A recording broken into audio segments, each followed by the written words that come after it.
Commissioners' continuation of our original commission meeting. We are commencing today at 2 o'clock for matters by the public. Commissioner Weiss will read the names, and Vice Mayor Marino will have the clock, which will be 3 minutes each person. Very well. We can proceed. Go ahead, Commissioner. All right, Jeff Buonagiorno, followed by Sam Wilcox, followed by Michael Mitas, Michael, are you here? and followed Michael by... Mitas, are you here? Oh, Atkiss. Oh, that's it. Okay, I'd like for you to stand right behind this gentleman. So we'll have two on this side. And go ahead, Commissioner Weiss. And Matthew, can I guess go over there? No. Matthew no. Atkiss. Okay, Matthew, you're going to come over here on this side. Okay. Sir, you're recognized. Good afternoon. Good afternoon, Commissioners. Before the clock stops, can we establish that I have standing to discuss election crimes? Go right ahead, sir. Okay. So on March 14th, 2023, I presented evidence from, I'm an IT expert, and we did forensic image analysis of a server used in Mesa County, Colorado. I dropped off 7 packets. 2 important things that I pointed out in that package are basically what bad actors would do in this situation. One is called time stomping, and one is called anti-forensics enablement, and that's found in the registry and in shell bags. Don't want to get too complicated. We requested public records for the DSDE 40 and an EL 45A. When we received the first EL 45A, the date was stamped along with a hashtag. So hashtag is very important. It's called a global unique identifier, so you have an audit log. So the date of that report was, the time was 4:23 a.m., and the date was September 13th, 1984. 1984 is kind of ironic that we have 1984. So we also, we then requested an EL 52 and an EL 30 for that same report. The date was May 3rd, 2023, all good. But there's no GUID, there's no unique identifier, what we call a hash. So these are records that were provided by the state, and this is evidence of a crime. And it's basically, if you want to know the statutes, 838.022, 876.22. So what this is showing with the date of 1984 is time stomping, and that actually came from your system. And I sent one of the commissioners an email asking about to do a what's called a Nmap scan, which will show vulnerabilities, and I was the response was the state handles that. We have nothing to do with it. So I'm finding we have a crime, and we're asking for this grand jury, and we know you can't do anything, but I'm presenting the evidence, and we would like your endorsement to at least sway, I think it's Judge Healy in the 15th Circuit. Glenn, is that? Oh, that's the astronaut. Anyway, the judge. And so this is, I'll leave this evidence. This is clear and this is irrefutable evidence of a crime. I'm a forensics auditor in IT, and I called this out a year ago, and here's the evidence. Good. Thank you, sir. If you'd like to leave any documents, you can leave them with the clerk. Okay, I'll email you better copies. Oh, okay. Very Okay. good. Thank you, Thank sir. Sir, you're recognized. Hi, everybody. How you doing? My name is Samuel Wilcox, and I'm here to discuss the HB 1365. And I want to thank everybody for moving that up to late August as a workshop to be able to, see if we can figure something out. So you guys have all heard me speak a little bit before. I'm big on public-private partnerships. I think that, especially with how quickly this was done, we didn't really have a lot of time to respond to what's going to be coming down the down the pipeline with the homelessness issue that, hey, if we're going to be putting all these people in jail, maybe we can have some type of alternative route for that. Now, I know we don't have a lot of land, we don't have a lot of housing, things of that nature, but what we do have are private resources. And what I mean by that is private business as well as public. So I've been in the works of putting together a little bit of a coalition along with a couple other people and groups. And the way that I see it is we already have the infrastructure here to be able to deal with the crisis and then give all the wraparound services afterwards. You're talking, I know we're all about housing first. We're all about getting these people in houses. But at the same time, how do we keep them there, and then how do we keep them moving forward to become tax-paying good citizens that can take care of their families? It's the wraparound services. It's the intensive outpatient. It's the med management. It's the peer support. And then most important, well, not most importantly, but very close to most importantly, is job training and job skills. There's not a whole lot of programs that have all of that tied in together. So the idea would be to put together the coalition, which I have spoken to a lot of folks. I have the layout of what they're willing to do on a payments schedule to keep everything low cost. Because the way I see it is if we put these folks in jail, that's costing the taxpayer between $160, $180 a day. And that's not including mental health and substance abuse services. So that's a heck of a lot of money every month. And if we're going to round them all up, that's going to be a huge bill on the taxpayer, right? So, and then you have them in jail, and then what, right? So look, I know you guys, you didn't do this, right? Or this didn't, you didn't cause this. But we have to have some form of response, right? So if they're in jail and they're going to be getting out or whatever the case may be, they're not getting job training in there. Now, don't get me wrong, I commend Sheriff Bradshaw for being able to have a wonderful mental health and substance abuse program, but then they're back on the street, and then what, right? So that recidivism stays the same, and then it becomes a further burden on the infrastructure. You're talking hospitals, you're talking fire rescue, you're talking police department. It's all costing money constantly there's no good end. If we're able to possibly to create some type of, which I have spoken to all kinds of providers in the community. That's one thing Palm Beach County has, is a lot of providers with a large housing base. And look, I'm only speaking to mental health and substance abuse. I'm not saying we can fix it all, but what I'm saying is that there is a big outlet there for whatever percent of the population that's homeless for us to be able to troubleshoot and work effectively. Thank you again. I appreciate your time. Mr. Wilcox, your name is Mr. Wilcox? Sir, could you contact my office? I'm interested in some of your ideas. Yes, ma'am. Okay, thank you, Mayor, sir. May I ask a question? Oh, of course. What were some of the solutions you came up with after these conversations? I wish I had more than 3 minutes. Thank you for asking me that. So crisis is always first. We have to be able to have the first responders be able to take them to a place and have a flow on that. So by utilizing our hospital systems, and these are for people that meet criteria. Obviously, if they're dealing with assault or whatever the case may be, hey, I hear you, guys got to go or ladies got to go. But if it's someone who is just down on their luck, whatever the case may be, getting them triaged within our huge network of hospital systems who I've spoken to extensively. There has to be a continuum of care, which means from the moment that person is touched in the beginning, what a touch is viewed, and then keeping that record. So once they go there, okay, great, let's stabilize them. I love housing first, but at the same time, if they're not stable before they get to the housing, not only is it probably not going to be a good outcome, but they're probably going to take other people with them. So we get them stable, we get them into a housing component. We have a great organization. I don't want to use a whole lot of names. I'm not representing anybody else but myself. We have a great housing organization that spans all of Palm Beach, spans the entire state. We've got 3,000 beds here in Palm Beach County for what I do. Mr. Okay? Wilcox? Yeah. We know the problems, and we know that that's the problem, but where's the solution?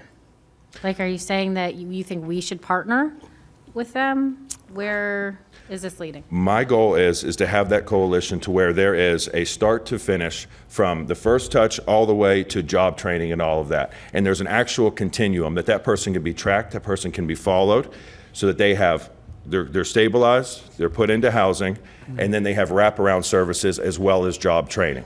I think that is going to give the best outcome and the best use of tax dollars, because there is an end result. That person entering. So if I'm the understanding you, community. you're suggesting a coalition? Yes, ma'am, of all the providers in the community that see fit to want to be a part of it. Thank you, Commissioner. Thank you. Thank you, Mr. Wilcox. Appreciate it. Thank you. Sir. My name is Michael Actis, and I have two things to talk about today. Freedom of speech is a principle that supports the freedom of an individual or a community to articulate their opinions and ideas without the fear of retaliation, censorship, or legal sanitation. Freedom of speech is also a human right in the Universal Declaration of Human Rights and International Human Rights by law and the United Nations. I'm waiting to hear back from the Ethics Commission on that. Also, I'm also here to talk about the school lunches. Like, I wanted to get here a little bit early because school is gonna start in a couple of months. So, the school lunches are not healthy, and they're usually putting kids in a bad mood by like wanting to go home, complaining, talking back to the teachers. And I actually have been around kids who have told me that the lunches, actually very many of them, who have told me that the lunches are not like helping them, and that there should be healthier lunches, like home cooked lunches, not like processed food. And I think that would be a lot better for our for the students in this county, because they all deserve the best. Thank you. Michael Michael? Oh, what's your last name? Atkiss. Atkiss? Actus. Actus. I'm very interested in knowing where you go to school and what the lunches are like. So maybe you could send us an email to all of us, because if you're not getting, we pay a lot of money for your lunches. We pay a lot of money for the schools. All the taxpayers do. So I'd be very interested to know what school you go to and what kind of food you're being given at that school. And make sure you copy all of us, okay? Yeah, I go to JMS, Where's that? Jupiter Middle School. Jupiter Middle. Okay. Thank you very much, sir. I appreciate it. Thank you. Thank you. Thank you. Sir, come on up, state your name. Hi, my name is Matthew Actis. I reside in Jupiter. I'm here to say the Bill of Rights. So, 1 out of 10. Amendment 1. Freedom of religion, speech, press, and right to assemble peacefully and to petition. Congress cannot establish a nation's religion like other countries have, or take away the right of the people to exercise their religion freely.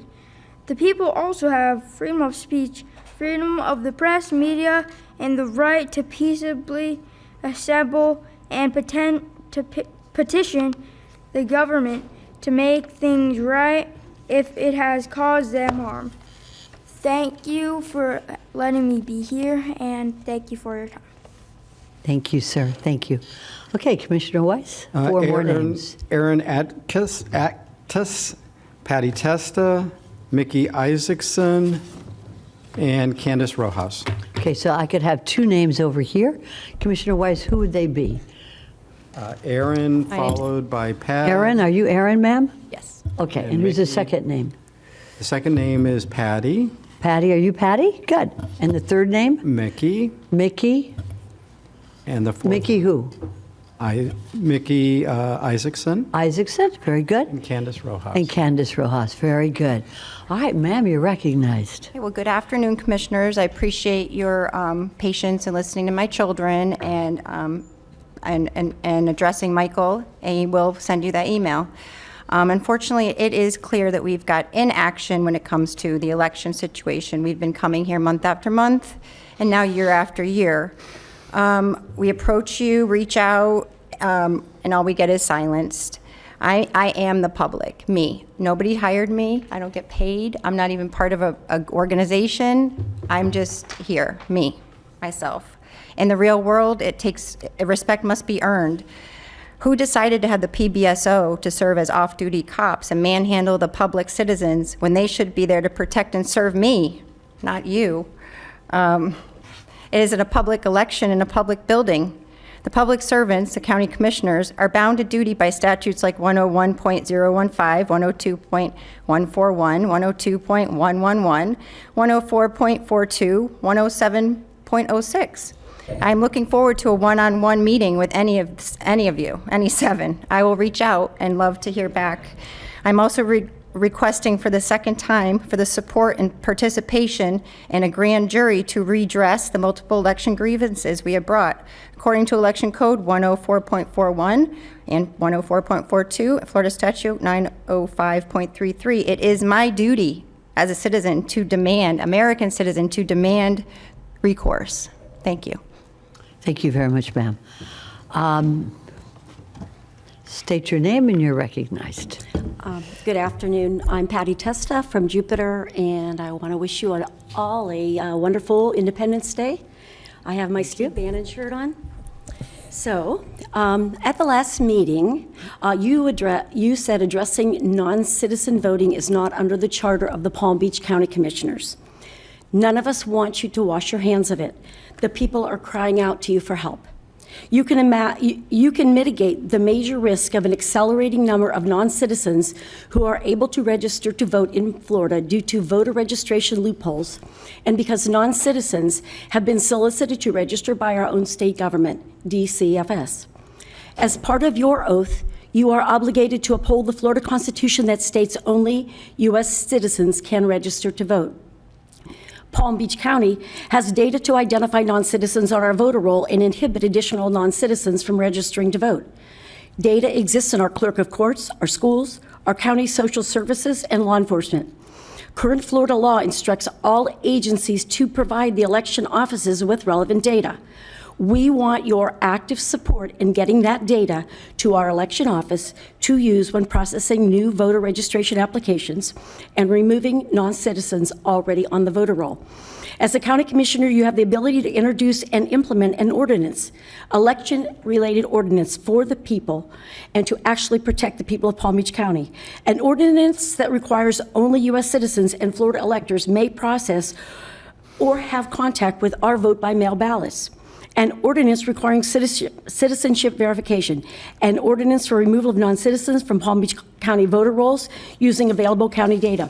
There are over 547,000 immigration cases backlogged in Miami. Many of this group live in Palm Beach County. 10% of the citizens in the Florida Immigration Court backlog that may live in Palm Beach County register to vote and vote en masse. 45,000 non-citizen voters could determine local and state races in the primary and general elections. Statewide, approximately 10% of Florida's population are non-citizens. In 2023, Florida Department of Child and Family Services provided SNAP food stamps benefits to 667,000 non-citizens statewide. This does not include those that seek support of community-based programs and local food bank services. In 2023, the census reported Palm Beach County was home to 1.5 million residents. 10% would be 150,000 non-citizens. Non-citizens voting is a major risk that could make the 2024 election inaccurate and non-certifiable. Your own seats could be impacted. We ask for your help in addressing this major risk to the 2024 election. As part of your oath, you are obligated to uphold the Florida Constitution that states only U.S. citizens can register to vote. You cannot do nothing. Thank you. Thank you Happy so 4th much of for July. that. Ma'am, state your name. You're recognized. Sure. Hi. My name is Mickey Isaacson. Thank you for letting me speak here today. I am seeking a redress again of our multiple election grievances pursuant to Florida Election Code 104.43 and Florida Statute 905.33. Why are county commissioners responsible for election integrity and investigating vulnerabilities and violations? The SOE is not responsible nor engaging during Board or County Commissioners' public comment. They claim it is not their jurisdiction. County Commissioners are the governing authority of the county, 101.292. Approves the SOE budget, selects new technologies for the voting systems, 101.015.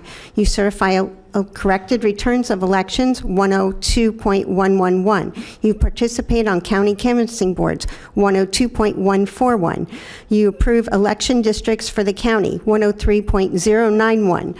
You appropriate funds to the SOE for the purpose of investigating fraudulent registrants and illegal voting, 104.42. Palm Beach County certifies each election. You appoint clerks and inspectors of elections, 107.06. Every month, we speak our allotted 3 minutes to address these election vulnerabilities, and every month you tell us it's not your responsibility. In June's meeting, you even went as far as to stop us from our First Amendment to speak. You took an oath to follow the U.S. Constitution, so do your job as county commissioners and investigate these vulnerabilities. Use some of the state 401.01 qualifications of jurors to ensure that only legal citizens are on a jury. You could do the same thing for voting. You can ensure the citizens are legal. You can support this grand jury to convene in the 15th Judicial Circuit Court to address the 22 and 23 elections. And by the way, I visited over 30 of the 39 municipalities, and one of these could be compared to a third world country. One of these is one of your districts. You have a $7.9 billion budget. No one in our country, in America, should live like that. And here is the election report that we have tried to give you. Maybe you have it. Thank you very much, ma'am. Ma'am, state your name and you're recognized. My name is Candace Rojas. Greetings, public servants. I'm repeating myself over and over, but I'd like to remind you that you county commissioners are in fact responsible for election integrity and investigating vulnerabilities and violations that were presented to you.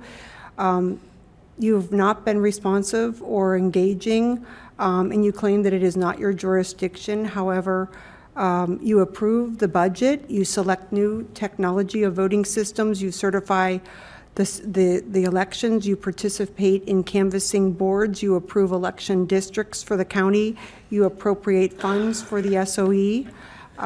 So I want to remind you of your invalid oaths and bonds, and I also want to demand fair elections, which we know, everybody knows, that there's cheating, and even at the local level. We're demanding same-day voting, legal valid ID, no machines, paper ballots, hand-counted at the precincts. We must decentralize the vote count at from the tabulation center and give the power back to the municipalities so that their clerk can count and certify their own elections, because as you know, it will be much harder to cheat this way with only 1,500 ballots to hand count, and it's a lot easier to catch the cheaters instead of sticking all the ballots in Wendy's big vote manufacturing plant that she just built. Also, I wanted to remind you of severe human rights abuse and corruption that took place in the 2020 scamdemic COVID-19 during the March 2020 COVID con. Some of you may have committed crimes against humanity by locking down people, closing public spaces, businesses, and promoting the death jab, which is actually a bioweapon that causes death. We have not forgotten the tyranny and treason that was committed in 2020.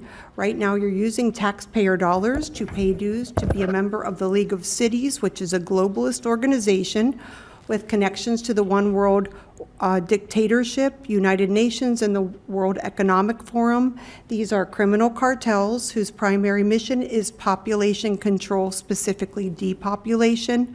So we have a constitutional crisis right now, and it seems as if you guys are silent. You don't even show emotion. I'm wondering, are you guys clones or fake people? Like, do you have emotions? We have gone to the Palm Beach County Ethics Commission. They do nothing. I think they are the foxes that are guarding the hen house, if you will, to like find out what the crimes are and then stop the crimes from being investigated. I think we live in clown world and everybody's ignoring it, or we're all in MK Ultra. I'm not sure. Someone turned mine off because I was there for a very long time and somehow I woke up.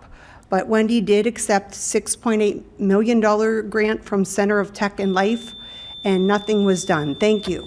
Thank you, ma'am. Okay, Commissioner Weiss, could you read 4 more names? Yes, Gary Barberi, Alexandria Larson, Henrietta Johnson, Henrietta, if you could go to this and podium. then Karen Hall. And Karen, if you could go to the podium on the right. All right, sir, go right ahead. Good afternoon. Hello, my name's Gary Barberi. I'm here to discuss the project at 20 Mile Bend, the motocross project. Hello, Ms. Baxter. I have these for some of you if you would like them. In 2011, I believe the county purchased the property, and then they put out an offer. They said $8 to $10 million to build it, and they were looking for somebody to build a motocross facility. In 2021, we hooked up with Palm Beach County, and since then, it's just been nothing but delays. We're ready to go on our project. I know Ms. Baxter wants to put the drag strip in there, but that might be very expensive. And we can still work it together, but we have a complete plan for the whole property. We have the money, we have the financing. We're ready to go. We're just wondering what the delay for the RFP, the latest RFP, has been. I was one of the responders to the first RFP, but because of the cone of silence, I was not able to ask you a simple question. And that question is, there is about $2 to $2.5 million available in grants to the county. It would not be available to us because we're a business. And I just wanted to ask the commissioners if they were going to go after that $2.5 million. Not that that $2.5 million means a lot to us right now, because we want to put the National Motocross League in there and make it our home. National Motocross League is a completely new and innovative way of racing motocross. We're going to stream it live around the world. We're going to have plenty of time for advertisers. And like this, we have one right here. We only approached one company, VP Fuel. They want to sponsor a team. They want their advertising streamed. They want to do everything that we can. They loved our idea. But I cannot go to the other companies like Honda, Yamaha, Kawasaki, tire companies, other industry-related companies. I can't go to them until we have a place, because the first thing they're going to say is, well, where is it? And I can't say it's here because it's not ours yet. Oh, I have 50 seconds left. What else can I ask? I think you might find these interesting. I only brought 6. I thought there was only 6 commissioners. But if you want, I can We'll pass share. these out. It's up to you. We'll share. We can give them to the clerk, and we'll get a copy of it. I still have 30 seconds. Not that I need it. We just want to get this going. And we're all set to go. We're ready to move on it. I have the builders. I have a land planner. We have everything waiting, because since 21, I've had 3 years to build this up. And it's we plan on putting 2 wave pools in there. We're planning on putting an indoor and outdoor volleyball in the lake. We're planning on getting docks from the Palm Beach, Fort Lauderdale, and Miami boat shows. My brother happens to be the one that loads all of them. He's been working with that company, and they have over 1,500 extra docks. Thank you so much, sir. Commissioner Baxter, you're recognized. Thank you, Mayor. My question is for the administrator. Madam Administrator, when do we expect the RFP for that property to go out? Or SME? Ismi will respond to that. Good afternoon. Ismi Ayala, Director for Facilities Development and Operations and Assistant County Administrator. We are coming back to the board on 8/20 with an agenda item presenting all the findings from the due diligence. As we were directed the last time we came in front of this board, to conduct a comprehensive due diligence, to reach out to different stakeholders like agricultural and other representatives. And then with that information, we hope to get a final clearance to proceed with the RFP. And how long do we expect that to take? We're coming on 8/20. After 8/20? After the RFP. Draft the RFP. We already had, as you know, an RFP that was published, so we have the base document. We will make any adjustments based on direction provided by the board and then hit the street. A typical RFP process takes about 3 months from publication, receipt, or advertisement, I should say, receipt of proposals and review depending on, the response we get from the community. So roughly 3 months, so end of November? End of the year, yeah. I will say that's fair. Thank you. All right, very good. Thank you so much, Ms. Colasso. Ma'am, state your name, and you're recognized. My name is Henrietta Johnson, and I live at 265 Northwest 10th Street, Belgrade, Florida. And I'm here to talk about the changes that has been made by Palm Train Administrator. On May 19th, there was notices all over the buses that the route was changing. They discontinued the Palm Train Route 47 from Canal Point, Florida, all the way to South Bay, Florida. They discontinued all the neighborhood routes in Belgrade. So therefore, for example, I live on 10th. 5 blocks away, there was the bus stop for me. All the buses are gone, so in order for me to take a bus, if it's not Gold Glaze and something, and they are good, but it's more than Gold Glaze can handle out in the Glaze trying to pick up everybody and get you. I work here in West Palm Beach at Indian Ridge School on Benoist and Okeechobee Boulevard. I'm told that the reason the bus route was changed because staff needed a route, needed a way to work from Port St. Lucie, so they added a Port St. Lucie route.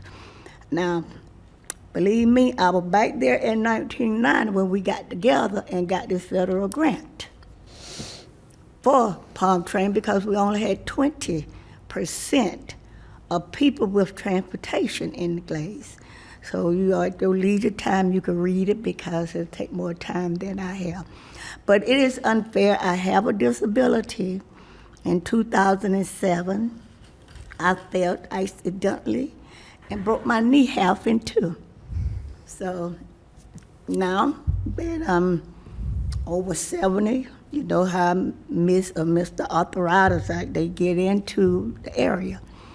It's impossible for me and riders like me to get from one stop to another trying to walk. And it is unfair, so this is a legal grant. It is a federal grant that was done by Congressman, can't think of the name. Not Hastings, what's the name? Louis Franklin. And we met. So I remember all this. I remember from Palm Train, Coal Train, and the lift line. So we moved. But I want to see the information that you all, because you have to go through an attorney. I'm very familiar with grants in the process. I want to see the documentation that they went through to get these buses changed. Thank you so much, ma'am. Madam Mayor. I know, I guess I see your light. Go right ahead, Commissioner Baxter. Todd, would you please find out exactly which route and what's going on? Please, thank you for bringing it to our attention.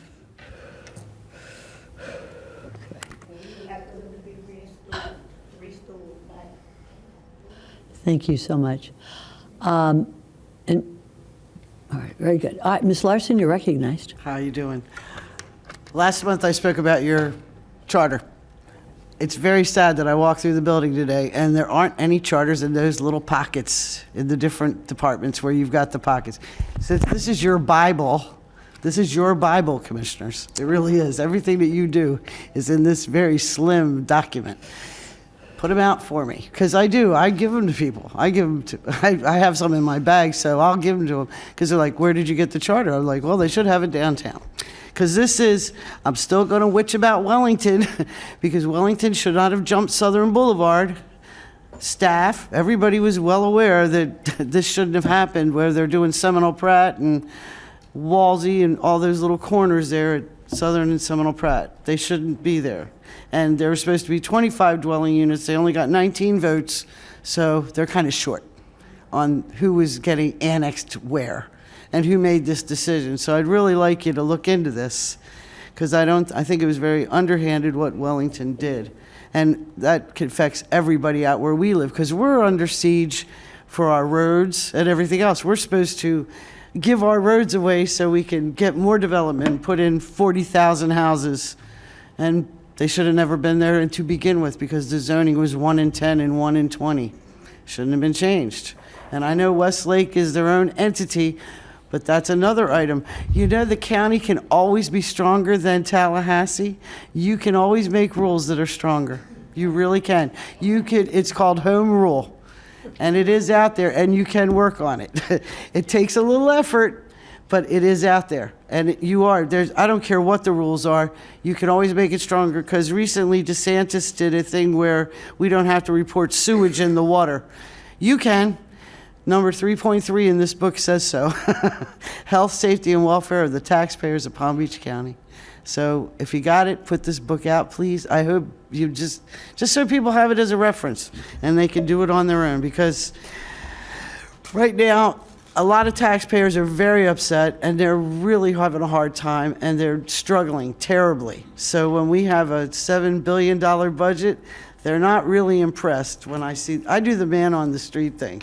One day I told somebody I'm going to start videotaping it and just bringing it to you so you can put it on Channel 20. But thank you so much. Thank you, Ms. Larson. Ms. Baker, you're recognized. Just for the record, I do want to clear up, we did not move any routes out of Belglade to have the Port St. Lucie West Palm route.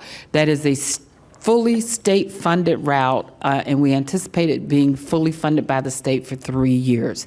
We would never do that without coming to this board.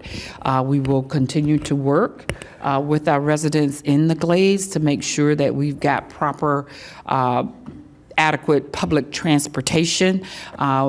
This board supports the Go Glades, which makes it even more convenient, but we will continue to work with them. But the route was never moved from the Glades because of Port St. Lucie. Thank you, Ms. Baker. Ma'am, state your name, you're recognized. My name is Karen Ho, AKA Karen Chingshenye Ho. I am a long-term Florida resident, homestay resident. I'm grateful that you allow me to make my 3-minute speech. And before I speak, I really appreciate State Attorney's Office, City of Boynton Beach Department, and Palm Beach County Sheriff's Office. The reason I'm coming forward to complain, and I did send all of you my complaint. It's a criminal complaint. But when I go to the law enforcement, they tell me it's a civil matter. It's civil matter. That's how I lost my real estate property. Predatory attorney filed a lawsuit claiming that my property is theirs. There's no such a thing. When you do the title search, I own it. I'm still paying mortgage on it. So there's no way they should get a court order for evicting me out of my own place. So I wrote to CFPP. CFPP immediately wrote back to me. And the major concern, they tell me how to go about doing the right way. The major thing is here. Complaints help us understand the financial marketplace and protect consumers. To learn more about it, go to consumerfinance.gov. I filed all this complaint here, there, and I never received anything from the Sheriff's Office, City of Boynton Beach, State Attorney's Office. I keep getting brushed off. Oh, that's City of Boynton Beach. If they don't do anything about, we are not able to do something about. So I'm saying, then if I'm not being raped, I'm not being gunshot, I'm not being cut, I'm not getting report missing person, stalking, then I cannot find any complaints. So I believe that I should be able to file complaints, and I should be able to receive some kind of letter, say, in words that they told me it's a civil matter, then I can take it to federal court, and I say, Florida give up their jurisdiction. You have all the jurisdiction. I put up all the evidence regarding the case in the flash drives. So if you want it, I can send it to you, just like how I send it to federal government. And all this document, it shows that it's a criminal complaint in the other county. Oh, sorry. Thank you. I appreciate your attention to this matter. And I hope that this should be resolved soon. Thank you so much, I need ma'am. my property back. Thank The you. predator ran out my property for $2,200 per month. Thank you, ma'am. Commissioner Weiss, Thank you're you. recognized. Yeah, thank you, Mrs. Ho. I read your email. I followed up on all the information you sent, and it's clear that this situation exists because of state law. It's a state law that allowed how the condominium operates and allows somebody to come in, get majority control of condominiums, and then force the remaining owners out. Even understanding, even if what's being offered is less than what the mortgages that are owed. I read the cases. I did go online and look at your cases.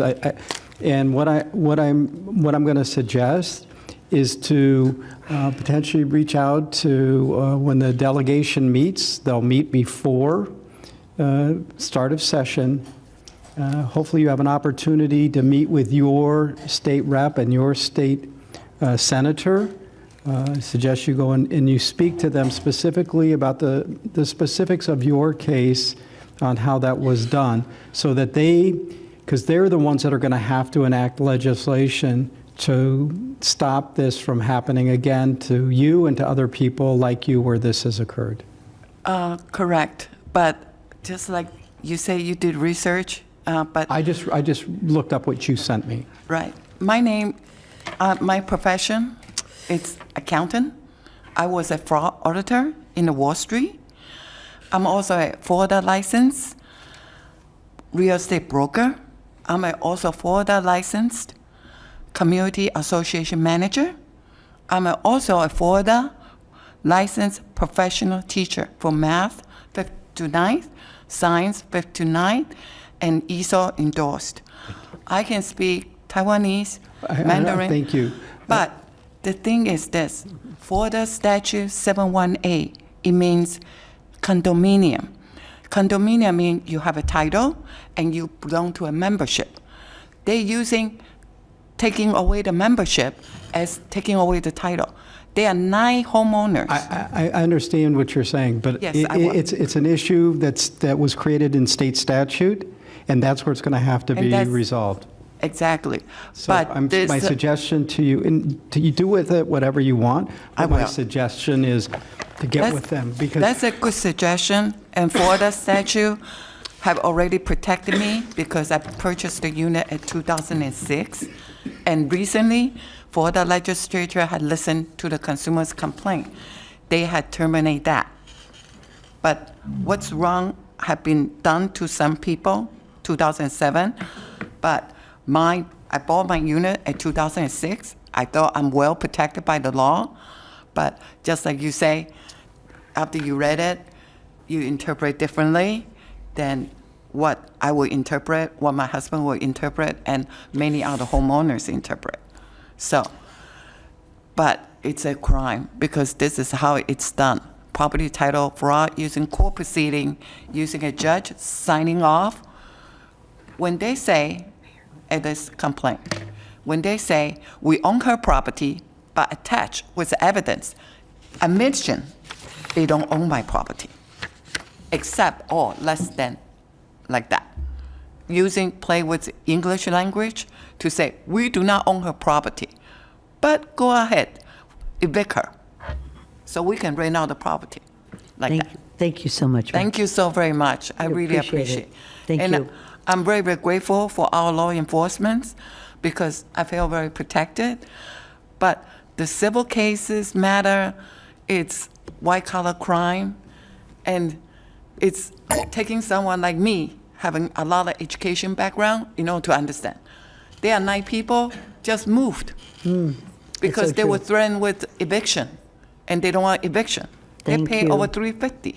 Thank you so much. $350,000. Commissioner, could you read the next? We have one more. Uh-huh. one more card, Jane Justice, and then we have 2 non-speaking. Very good. Good afternoon, ma'am. Good State your name. afternoon. Good afternoon. I've been here before, and I'm sure you remember me. I just want to say that there's a few people giving testimony again about the election security, and we've had several meetings here before. A lot of people giving detailed, legal, exhaustive reports to you, and nothing at all. Also, there was a lot of testimony given about the budget for the SOE. There's a political consulting firm, Cornerstone. I'm sure you all heard of it. Kind of running the county around here, picking all the winners and losers. And they're on the payroll over there. And that's really, truly unethical. Nobody did anything about that. And I'd like to say, I had dreams of visiting Taj Mahal or the pyramids, but never mind, I won't get there. I got to the new warehouse yesterday, and I noticed you were there, Mrs. Marino. And I was at the warehouse. I sat down on a chair with wheels on it.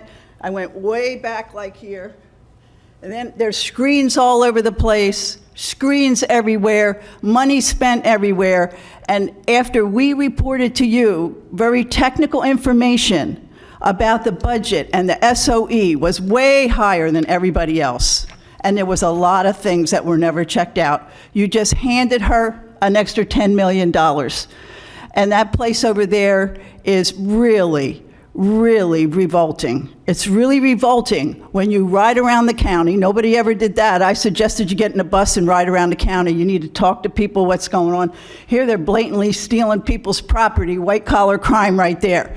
It's okay to steal. And I want to say that to take the money from the taxpayer like this and to have somebody spend our money like this, it's actually legalized theft is what it is. That's what it is.